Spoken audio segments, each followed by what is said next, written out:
Oke, berikut saya sampaikan materi informatika yang pertama mengenai browser. Saya yakin kalian udah sering dengar kata browser ini, tapi apa sih yang dimaksud dengan browser? Nah, kita akan pelajari di materi yang ini. Next.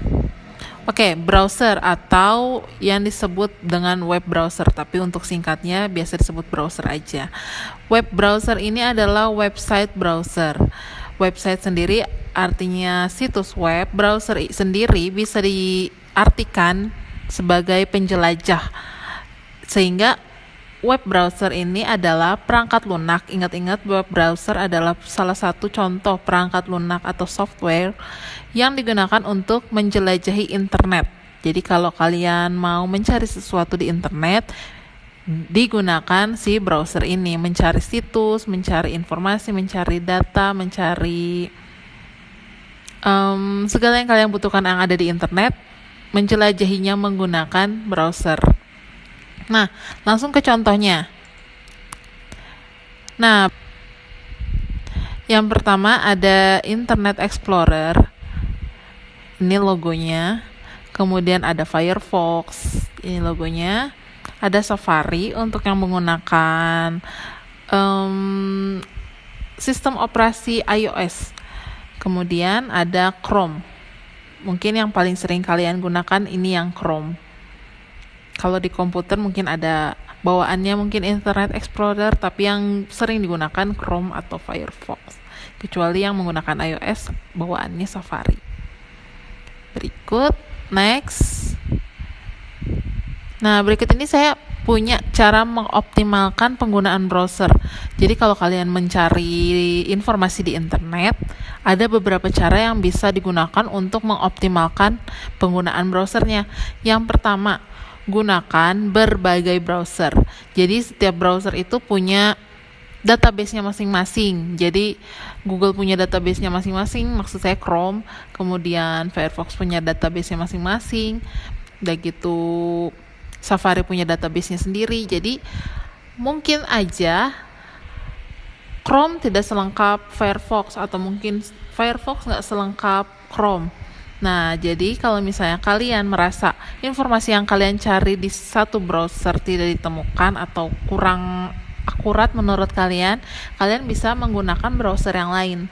Karena database-nya atau basis data yang digunakan untuk mencari informasi kalian itu, data yang ditampung di browser itu mungkin nggak lengkap antara satu yang lain. Nah, kemudian gunakan kata kunci yang spesifik. Jadi kalau kalian mau melakukan pencarian melalui browser, masukkan kata kunci yang spesifik sehingga hasilnya itu lebih terarah. Misalnya kalian mau mencari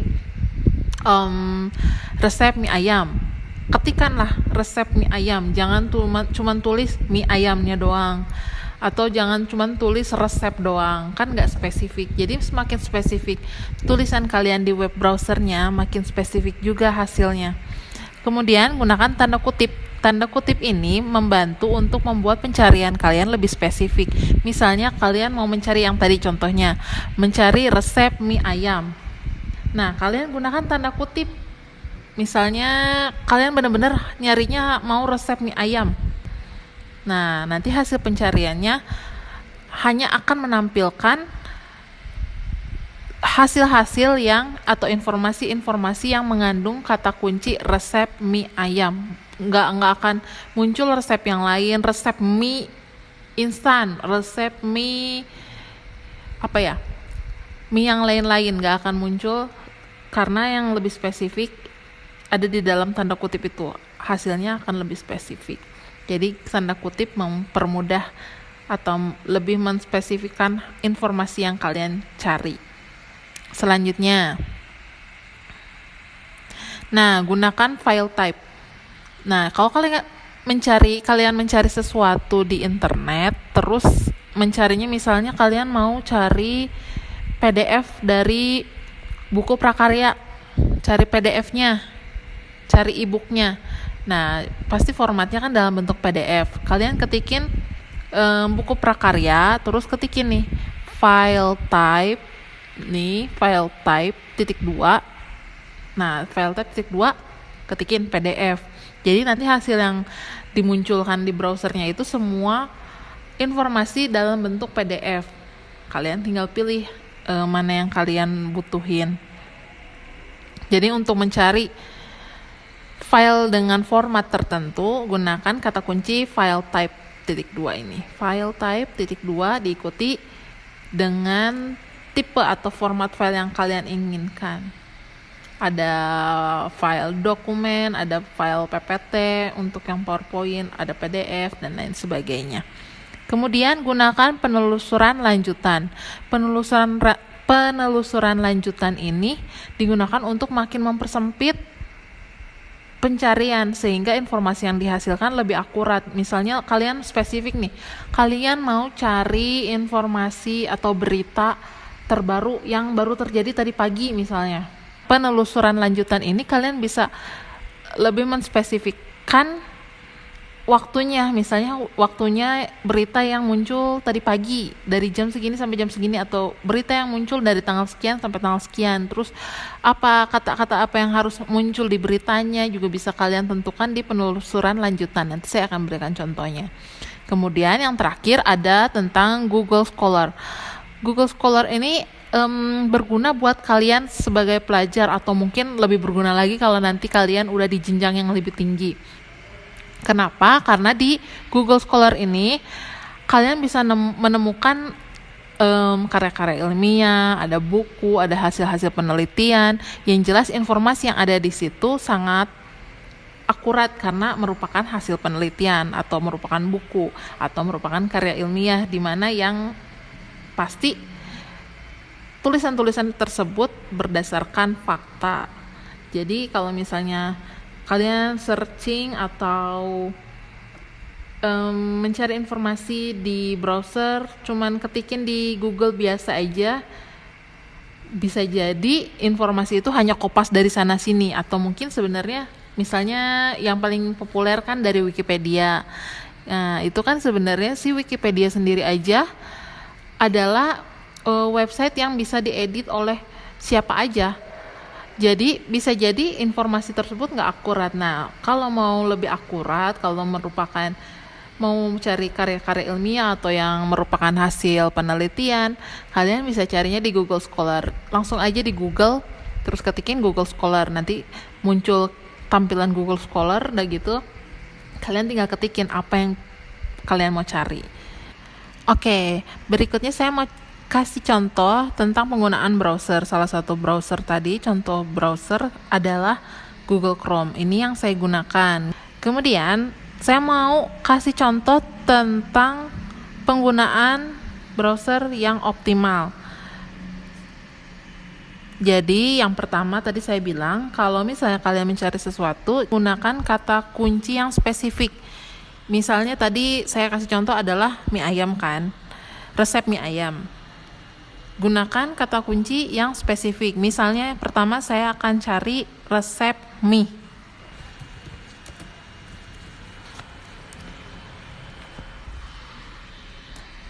Nah, kalau kita cari menggunakan kata kunci resep mie, lihat di sini tampilannya ada resep mie mentah homemade, ada resep mie goreng, ada resep mie panjang umur, kemudian segala macam mie muncul di sini. Hasil pencariannya bisa kalian lihat di sini, ada lebih dari 16 juta hasil.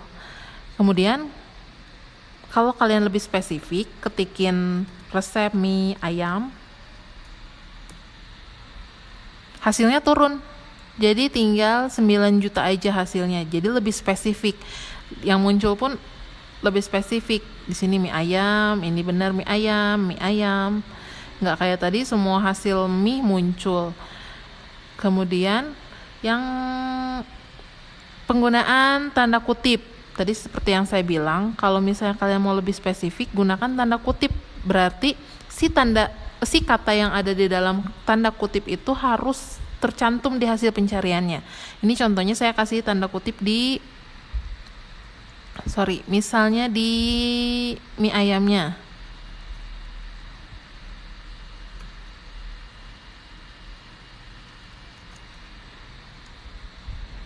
Nah, hasilnya lebih spesifik lagi kan.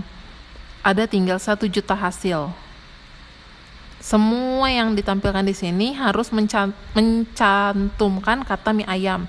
Mie ayam. Di sini juga kelihatan kan mie ayam, mie ayam, mie ayam. Lebih spesifik. Kemudian selanjutnya tadi saya bilang contoh penggunaan file type. Tadi saya mau cari adalah buku prakarya.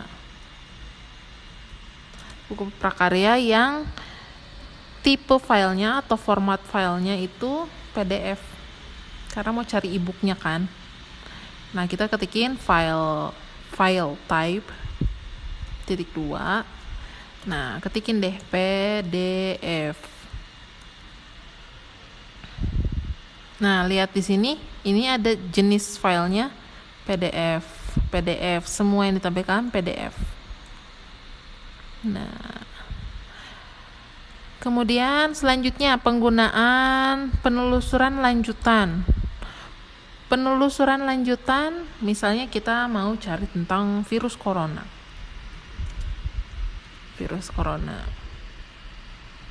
Nah, hasilnya ada banyak. Hasilnya ada lebih dari 1 miliar hasil. 1 miliar hasil. Nah, kalau misalnya kalian lebih spesifik, misalnya kalian mau lihat berita corona hari ini, cari di setelan ada penelusuran lanjutan. Nah, kalian ketikin nih, apa sih yang mau kalian cari biar lebih spesifik? Atau enggak, kalian bisa masukin juga nih, kata yang harus ada di pencarian kalian tuh apa? Nah, bisa diisi lah si form ini. Kemudian bahasanya bahasa apa, terus ada di daerah mana. Kasih contoh tentang corona, anggaplah 24 jam terakhir, 1 hari terakhir. Tadi kan 1 miliar ya hasil pencariannya. Kemudian kita penelusuran lanjutan dengan memasukkan rentang waktunya di 24 jam terakhir. Nah, ini hasil di 24 jam terakhir. Kalau kalian lihat di sini ada 4 jam yang lalu, 19 jam yang lalu, 8 menit yang lalu. Lebih sempit hasilnya, lebih spesifik juga. Nih, semuanya 18 jam yang lalu, 20 jam yang lalu. Nggak akan sebanyak yang tadi di awal tanpa filter, istilahnya filter lah, disaring di 24 jam terakhir. Yang terakhir tentang Google Scholar. Kalian bisa search Google Scholar di sini nih. Google Scholar. Nah, search. Nah, di sini alamatnya ada di scholar.google.com. Kalian bisa klik Google Scholar. Kemudian di sini kalian cari deh, misalnya tentang virus corona yang tadi.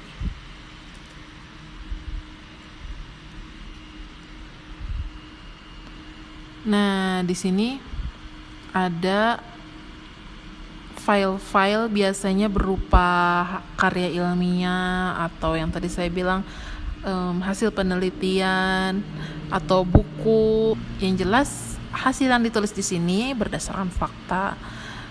Tapi karena yang ditulis adalah biasanya yang nulis pelajar, kemudian kalau nggak mahasiswa, kalau nggak dosen, guru, biasanya yang menuliskan karya-karya ilmiah. Jadi situs ini terpercaya untuk kalian yang menggunakan browser sebagai alat untuk mencari informasi yang berhubungan dengan akademik. Begitu. Oke, ini contoh penggunaan browser dengan mengoptimalisasikannya. Selanjutnya ada tugas. Jadi materi browsernya sekian aja, memang singkat, hanya pengertian browser, contoh-contohnya, dan cara mengoptimalkan penggunaan browser. Materinya emang sangat singkat, hanya segitu. Tugasnya sederhana. hanya menemukan 5 aplikasi browser di handphone kalian. Jadi kalian cari tuh di handphone kalian di Play Store-nya, cari 5 aplikasi browser tapi tidak termasuk dengan 4 yang sudah saya kasih sebagai contoh tadi. Nah, tugasnya di screenshot aplikasinya. Di screenshot itu harus ada logonya atau nama aplikasi, logo dan nama aplikasinya. Kalau misalnya kalian nggak bisa screenshot nama aplikasinya, logonya di screenshot, udah gitu tulisin keterangan nama aplikasinya. Setelah kalian screenshot, jangan lupa 5 ya aplikasinya, cari 5 aja aplikasi yang ada di handphone, di screenshot, nggak perlu diinstal. Udah gitu kalian satuin tuh semua screenshotnya dalam satu dokumen, bisa di Word atau misalnya di handphone kalian pakai WPS atau yang sejenis. Kalian satuin semua gambar-gambarnya, hasil screenshotnya, kemudian hasilnya dikirimkan ke IMSIS.